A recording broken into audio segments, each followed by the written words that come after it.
Copyright correct sir, correct sir. ஏன்னா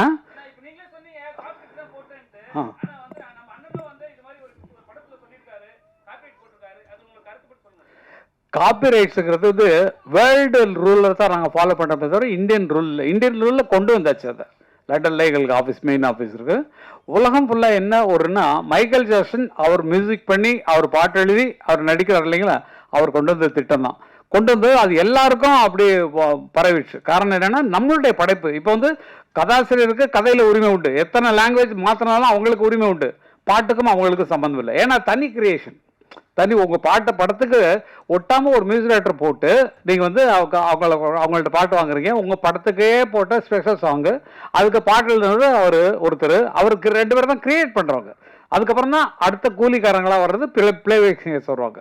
அவங்களுக்கு பணம் கொடுக்குறோம், அவங்க வந்து பாடுறாங்க. முதல்ல இருந்த எங்களுக்கு சரஸ்வதி ஸ்டோர்ஸில் உள்ள கான்ட்ராக்ட் இருந்தோம், எங்களுக்கு தெரியாது. அவங்க வந்து பூஜை அன்னைக்கு வந்து ஒரு 10,000 ரூபா அட்வான்ஸ் கொடுப்பாங்க. இன்னைக்கு வரைக்கும் தெரியாது. எங்கள் அன்னக்கிளி படம் அவ்வளவு சேலாக இருக்குது, பத்திரகாளியெல்லாம் அவ்வளவு சேலாக இருக்குது. அந்த ரெக்கார்டுக்கு 1 பைசா எங்களுக்கு வரல. அதுக்கப்புறம் தான் அண்ணா என்ன பண்ணாங்கன்னா, ஃபஸ்ட்டு கான்ட்ராக்ட் போடும்போது மியூசிக் கான்ட்ராக்டை அவர் வாங்கிடுவார்.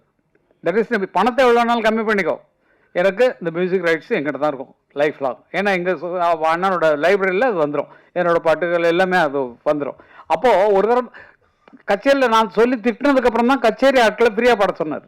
பாலு திட்டம் இல்லையா, அதுக்கு நான் சத்தம் போட்டேன். அவர் உனக்கு தேவையா நான் ஆய்வுன்னு கத்தினேன். அதில் வந்து கொஞ்சம் சண்டையெல்லாம் வந்துச்சு. அதுக்கப்புறம் ஸ்டேஜில் பாடுறவங்களுக்கு ஒன்றும் கிடையாது, நீங்கள் ராயல்ட்டி கட்ட தேவையில்லை.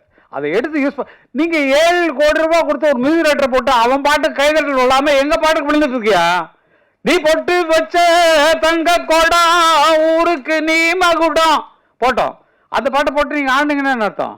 சொர்க்கமே என்றாலும் அது நம்மூரை போல வருமா?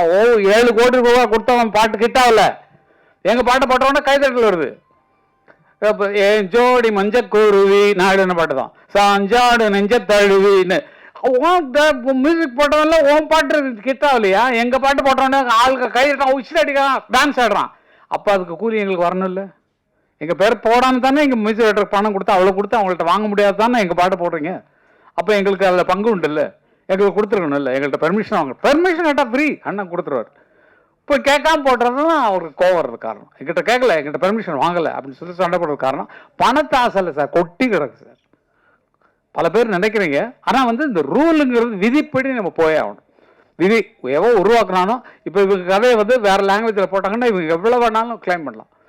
என்னோட சீன்ஸ் இவ்வளோ, அதாவது எங்களுக்கு 40 செகண்ட்ஸ்னு வச்சுக்கலாம், அதெல்லாம் ரூல்லாம் சொன்னால் உங்களுக்கு புரியாது. அந்த மாதிரி அவங்க கதையின் மெயின் கதையை எடுத்து வேறு கதை பண்ணாலும் இது நம்ம கதையில் ரெஸ்பான்ஸ் பண்ண கூப்பிட்றாவன அப்படின்னு சொல்லி கூப்பிட்டு நம்ம வாங்கிக்கிறதுக்கெல்லாம் ரைட்ஸ் உண்டு. எதான் உருவாக்கினானோ அவனுக்கு அதில் பங்கு உண்டு. அந்த மாதிரி தான் அந்த ராயல்ட்டிங்கிற விவகாரம் போயிட்டுருக்கு. அது இனிமேல் பிரச்சனையே வேண்டாம். ஏன்னா பாருங்கள், எந்த படத்துக்குமே வராது. ஏன்னா எங்களுக்கு தெரியல, நம்மகிட்ட பெர்மிஷன் கேட்காம போட்டுக்கானே அப்படிங்கும்போது தான் உங்களுக்கு வருது. அஜித் படம் அதெல்லாம் ஒன்றும் இல்லை, எங்கள் பாட்டு அவ்வளோதான். மியூசிக் டைரக்டரால் போட முடியல, எங்கள் பாட்டு தான் உனக்கு ஜெயிக்க வைக்குது அப்படிங்கிற சந்தோஷத்தோடு இருப்போம் நாங்கள். அது கேட்டுருந்தா இன்னும் சந்தோஷமாக கொடுத்துருவோம். கேட்கலங்கிறனால தான் கொஸ்டின். என்னுடைய சொத்தை எப்படி திருடலாம், நீ என்னுடைய கேட்டுக்குள்ள எப்படி நுழையலாம், நீ தான் ஒரு மியூசிக் டைரக்டர் வச்சிருக்கே அவனை போட சொல்லி அந்த மாதிரி அப்படின்னு சொல்லி அவங்களாம் என்கரேஜ் பண்ணுறதுக்கு தான் அந்த விஷயமெல்லாம்.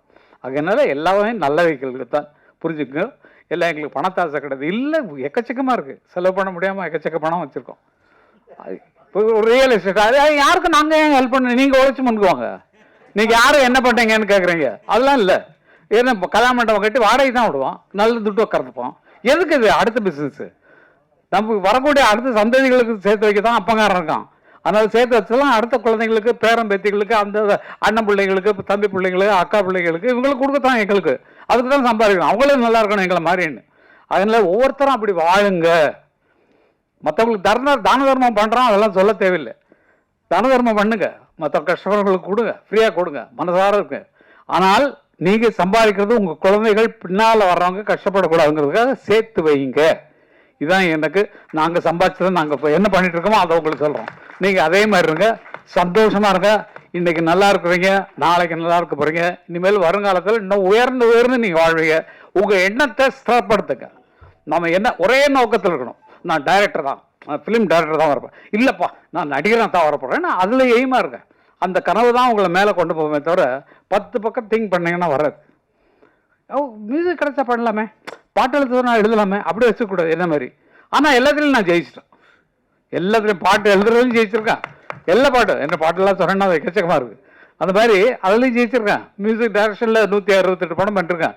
அது 2000 பாட்டு வரைக்கும் எழுதியிருக்கிறேன் நிறையா. எல்லாத்துலேயும் ஜெயிச்சது கடவுளுடைய செயல். என் நோக்கம் வந்து எந்த வேலை கிடைச்சா, இப்போ நீங்கள் ஒரு வேலைக்கு விட்டீங்கன்னா நான் வந்துடுவேன் நான். அந்த மாதிரி வேலை வேணும். அதனால் அந்த மாதிரி வேலை தான் நாங்கள். நீங்களும் உங்கள் மனசை மாற்றிக்கொண்டு நல்லவைகளே நிலைங்க, நல்ல இது நோக்கியே பயணப்படுகள். நடக்கிறது எல்லாமே நல்லா இருக்கும். உங்கள் ஐடியா பிரமாதமாக இருக்குது.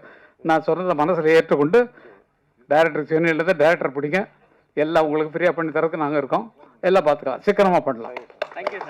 நன்றி நன்றி, எல்லாருக்கும் நன்றிங்க, ரொம்ப நன்றி நன்றி.